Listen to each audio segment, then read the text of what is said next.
Hello friends, basic education channel में आप सभी का स्वागत है। मैं हूं नेओम। आज हम छत्तीसगढ़ के भूगोल का एमसीक्यू क्वेश्चन सॉल्व करेंगे। ये इसका पार्ट तीसरा है, ठीक है। अगर प्रीवियस पार्ट आपने नहीं देखा है तो आप चैनल के प्लेलिस्ट में जाकर देख सकते हैं। और फ्यूचर में आप इसी तरह के वीडियो अगर देखना चाहते होंगे तो मेरे चैनल को सब्सक्राइब भी आप कर सकते हैं। तो चलिए आज की क्लास स्टार्ट करते हैं। सबसे पहले ध्यान दीजिएगा, मैंने कल जो हिस्ट्री का क्लास लिया था छत्तीसगढ़ का, उसका जो क्वेश्चन नंबर 11 है, ठीक है, गलती से मैंने उसका आंसर गलत बता दिया है।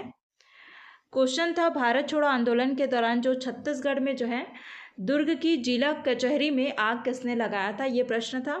तो इसका आंसर हो जाएगा रघुनंदन सिंगरौल। रघुनंदन सिंगरौल। मैंने इसका आंसर गलती से यदुनंदन प्रसाद श्रीवास्तव बता दिया, इसको करेक्ट कर लीजिएगा, रघुनंदन सिंगरौल होगा, ठीक है। तो चलिए आज का पहला प्रश्न देखते हैं। पहला प्रश्न है, छत्तीसगढ़ के निम्नलिखित भागों में कौन सा सबसे पुरातन शैलों से बना है।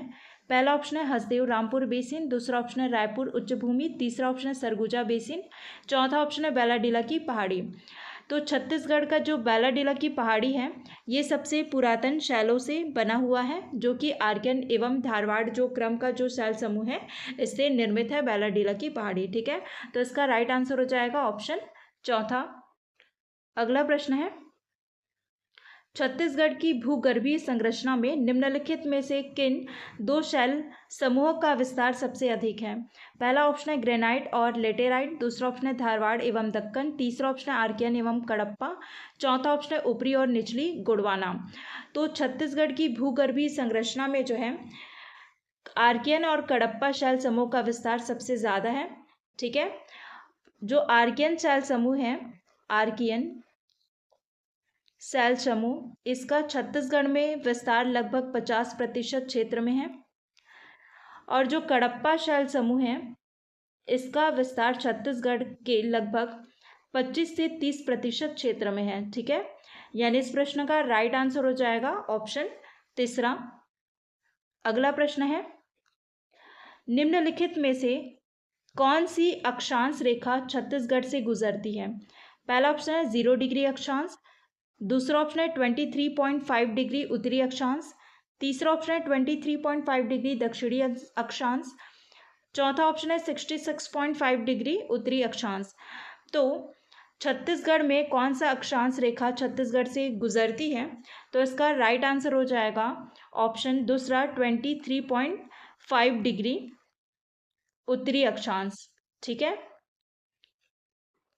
यानी कि यहाँ से जो है 23.5 डिग्री उत्तरी अक्षांश रेखा गुजरती है, जो कि कर्क रेखा है, कर्क रेखा है, ठीक है। कौन कौन से जिले से टच होकर गुजरती है कर्क रेखा, तो कोरिया, एमसीबी,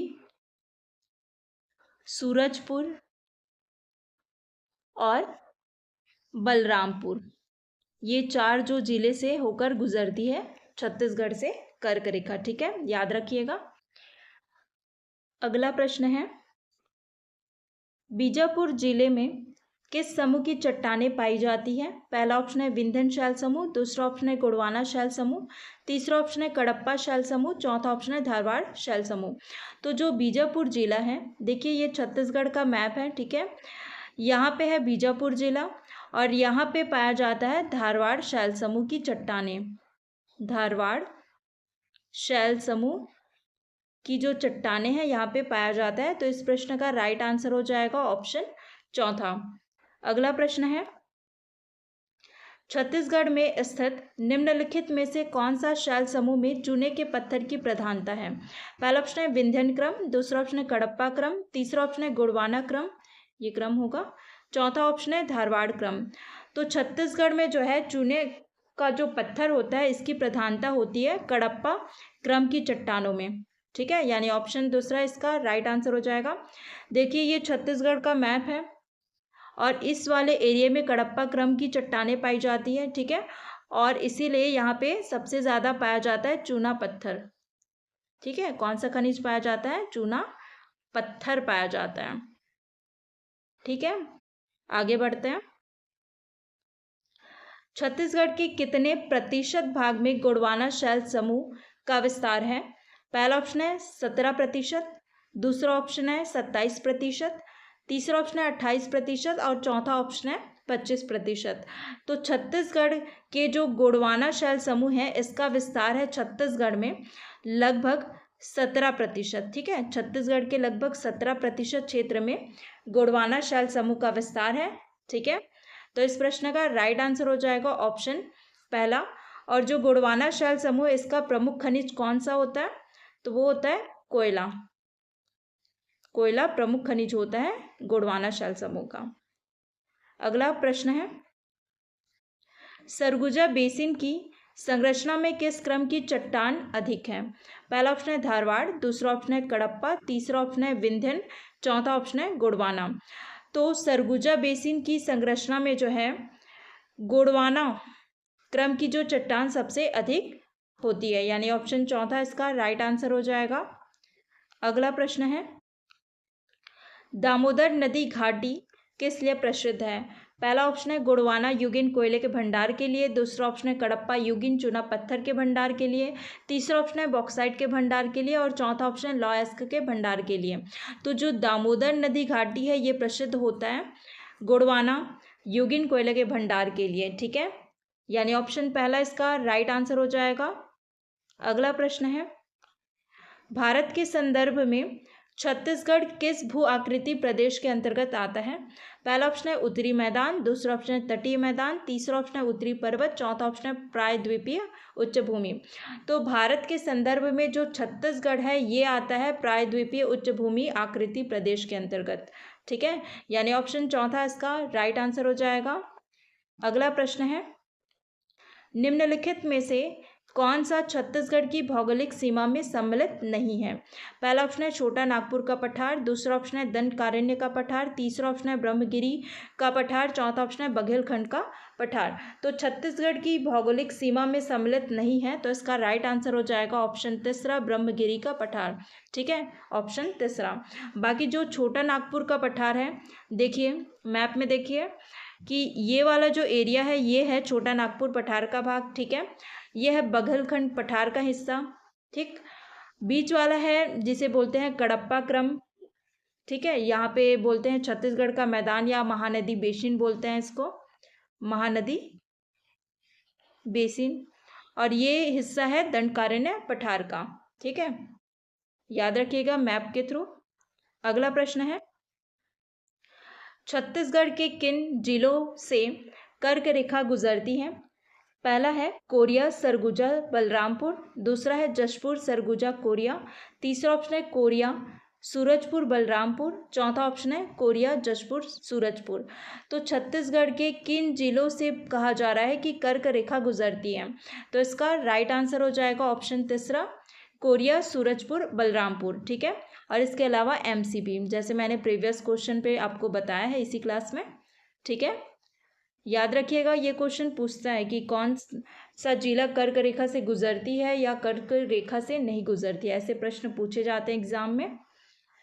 अगला प्रश्न है, मैनपाट में तिब्बतियों को किस वर्ष बसाया गया था?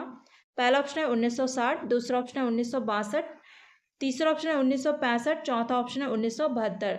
तो मैनपाट में जो है तिब्बतियों को बसाया गया था 1962 में। ठीक है, 1962 में जो है मैनपाट में जो तिब्बती शरणार्थी थे उनको बसाया गया था, और यही कारण है कि मैनपाट को छोटा तिब्बत भी कहा जाता है।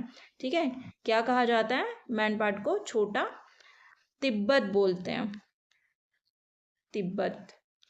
तो इसका राइट आंसर हो जाएगा इस प्रश्न का ऑप्शन दूसरा। अगला प्रश्न है, छत्तीसगढ़ का सबसे बड़ा पाट कौन सा है? पहला ऑप्शन है सामरी पाट, दूसरा ऑप्शन है जारंग पाट, तीसरा ऑप्शन है जशपुर पाट, चौथा ऑप्शन है मैनपाट। तो छत्तीसगढ़ का सबसे बड़ा पाट है, ठीक है, कौन सा पाट है? जशपुर पाट, यानी ऑप्शन तीसरा इसका राइट आंसर हो जाएगा। जो जशपुर पाट है ये छत्तीसगढ़ का सबसे बड़ा और सबसे लंबा पाट है। ठीक है, अब देखते हैं अगला प्रश्न। छत्तीसगढ़ के किस दिशा में छोटा नागपुर का पठार स्थित है? पहला ऑप्शन है उत्तर पश्चिम, दूसरा ऑप्शन है उत्तर पूर्व, तीसरा ऑप्शन है दक्षिण पूर्व, चौथा ऑप्शन है दक्षिण पश्चिम। तो छत्तीसगढ़ का के किस दिशा में जो है छोटा नागपुर का पठार है? तो इसका राइट आंसर हो जाएगा ऑप्शन दूसरा उत्तर पूर्व। ठीक है, यहाँ पे देखिए, यहाँ पे होता है छोटा नागपुर का पठार, ये वाला एरिया, तो ये छत्तीसगढ़ है, तो ये वाला एरिया क्या हो जाएगा? उत्तर पूर्व। ठीक है, तो उत्तर पूर्व जो दिशा है उसमें छोटा नागपुर का पठार स्थित है। अगला प्रश्न है, इस राज्य का सबसे ऊंचा भाग है? पहला ऑप्शन है जारंग पाट, दूसरा ऑप्शन है मैनपाट, तीसरा ऑप्शन है सामरी पाट, चौथा ऑप्शन है जशपुर पाट। तो इस राज्य का सबसे ऊंचा भाग है वो है सामरी पाट। ठीक है, यानी ऑप्शन तीसरा इसका राइट आंसर हो जाएगा। सामरी पाट का जो सबसे ऊंची चोटी है गौरलाटा। ठीक है, ये छत्तीसगढ़ में सबसे ऊंची चोटी है और इसकी हाइट है 1225 मीटर का। और अगर पूछा जाए कि इस राज्य का सबसे बड़ा भाग या बड़ा पार्ट कौन सा है, तो है जशपुर पाट, और सबसे लंबा पार्ट भी जशपुर पाट है। बाकी सबसे ऊंचा पार्ट पूछा जाए तो सामरी पाट है, और उसकी सबसे ऊंची जो चोटी है वो है गौरलाटा, जिसकी हाइट है 1225 मीटर की। ठीक है, अगला प्रश्न है, निम्नलिखित में से किस घाटी को फूलों की घाटी कहा जाता है? पहला ऑप्शन है खुरसेल घाटी, दूसरा ऑप्शन है तेलिन घाटी, तीसरा ऑप्शन है मतला घाटी, चौथा ऑप्शन है लोरो घाटी। तो छत्तीसगढ़ का जो लोरो घाटी है इसको जो है फूलों की घाटी कहा जाता है, जो कि जो है जशपुर जिले में स्थित है। तो इस प्रश्न का राइट आंसर हो जाएगा ऑप्शन चौथा। अगला प्रश्न है, मधेश्वर पहाड़ छत्तीसगढ़ के किस जिले में है? पहला ऑप्शन है कांकेर, दूसरा ऑप्शन है सरगुजा, तीसरा ऑप्शन है जशपुर, चौथा ऑप्शन है सूरजपुर। तो मधेश्वर जो पहाड़ है ये स्थित है जशपुर जिले में। ठीक है, यानी ऑप्शन तीसरा इसका राइट आंसर हो जाएगा। देखते हैं अगला प्रश्न। 18वां प्रश्न है, मैकल श्रेणी निम्नलिखित में से किसका भाग है? पहला ऑप्शन है सतपुड़ा श्रेणी का, दूसरा ऑप्शन है दंडकारण्य उच्च भूमि का, तीसरा ऑप्शन है बघेलखंड उच्च भूमि का, चौथा ऑप्शन है विंध्यन श्रेणी का। तो जो मैकल श्रेणी है, ठीक है, ये सतपुड़ा श्रेणी का भाग है, यानी ऑप्शन पहला इसका राइट आंसर हो जाएगा। अगला प्रश्न है, राजनांदगांव जिले में स्थित है? पहला ऑप्शन है सिहावा पहाड़, दूसरा ऑप्शन है गड़िया पहाड़, तीसरा ऑप्शन है कलवाड़ी पहाड़, चौथा ऑप्शन है इनमें से कोई नहीं। तो राजनांदगांव जिले में स्थित है कलवारी पहाड़। ठीक है, ऑप्शन तीसरा इसका राइट आंसर हो जाएगा इस प्रश्न का। बाकी आप जानते ही होंगे सिहावा जो पहाड़ है ये है धमतरी जिले में। गड़िया पहाड़ मैंने प्रीवियस क्लास में बताया था कि गड़िया जो पहाड़ है वो कांकेर जिले में स्थित है। ठीक है, सिहावा है धमतरी में, और जो कलवारी पहाड़ है ये है राजनांदगांव जिले में। ठीक है, अगला प्रश्न है, निम्नलिखित में से किस नदी का उद्गम स्थल छत्तीसगढ़ की सीमा से बाहर है? पहला ऑप्शन है ईब नदी, दूसरा ऑप्शन है इंद्रावती नदी, तीसरा ऑप्शन है पैरी नदी, चौथा ऑप्शन है हाफ नदी। तो जो इंद्रावती नदी है इसका उद्गम जो है छत्तीसगढ़ की सीमा से बाहर है। ठीक है, यानी ऑप्शन दूसरा इसका राइट आंसर हो जाएगा इस प्रश्न का। इंद्रावती नदी इसका उद्गम होता है, ठीक है, उड़ीसा में। उड़ीसा का जो मुंगेर पर्वत है, ठीक है, यहाँ से उद्गम होता है इंद्रावती नदी का।